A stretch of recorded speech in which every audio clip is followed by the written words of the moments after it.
સુરત પોલીસની હપ્તાખોરી સામે ગુનેગાર બેફામ બન્યા છે।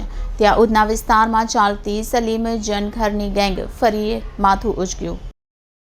સલીમના ગેંગના માણસો તથા તેના બંને પુત્ર રિયાઝ અને મોબીન જે ઉધના પોલીસ સ્ટેશન દ્વારા તડીપાર કરવામાં આવેલ છે, તેમ છતાં બિંદાસ સુરતમાં ફરી પોતાનું નેટવર્ક ચલાવી રહેલ છે। આ ગેંગ વિરુદ્ધ ઉધના તથા સુરત શહેરમાં અનેક ગુનાઓ દાખલ થયેલ છે। ઉધના વિસ્તારમાં હળપતિ સમાજના 2 થી 3 ગરીબ યુવક ઉપર સલીમ જણકારના પુત્રો તથા 5 થી 6 ગેંગના માણસો દ્વારા ચપ્પુ અને તલવાર જેવા ઘાતક હથિયાર વડે હુમલો કર્યો હતો, જેમાં યુવકોની હાલત નાજુક છે।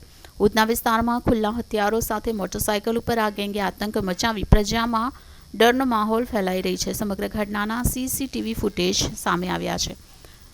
સલીમ જણકારનો એક પુત્ર મોહસિન વિદેશ આફ્રિકા દેશમાં રહી સંપૂર્ણ નેટવર્ક ચલાવે છે અને બાબુ નામના એક હિન્દુ યુવકનું આજથી 2 વર્ષ પહેલા ઉધના પટેલ નગરમાં પોલીસને સલીમની બાતમી આપ્યાની શંકા રાખી બાબુની હત્યા મોહસિન દ્વારા કરવામાં આવી હતી, જે અંગે ઉધના પોલીસ સ્ટેશનમાં મર્ડરના ગુનામાં વોન્ટેડ છે। મોહસિન હિન્દુ છોકરીની આત્મહત્યા, જીવલેણ હુમલા, જુગાર ક્લબ, કાવતરા, ધમકી જેવા અનેક ગુના દાખલ છે। આ ગેંગના વિરુદ્ધ કાયદેસરની કાર્યવાહી કરવા સ્થાનિકોએ માંગ કરી છે।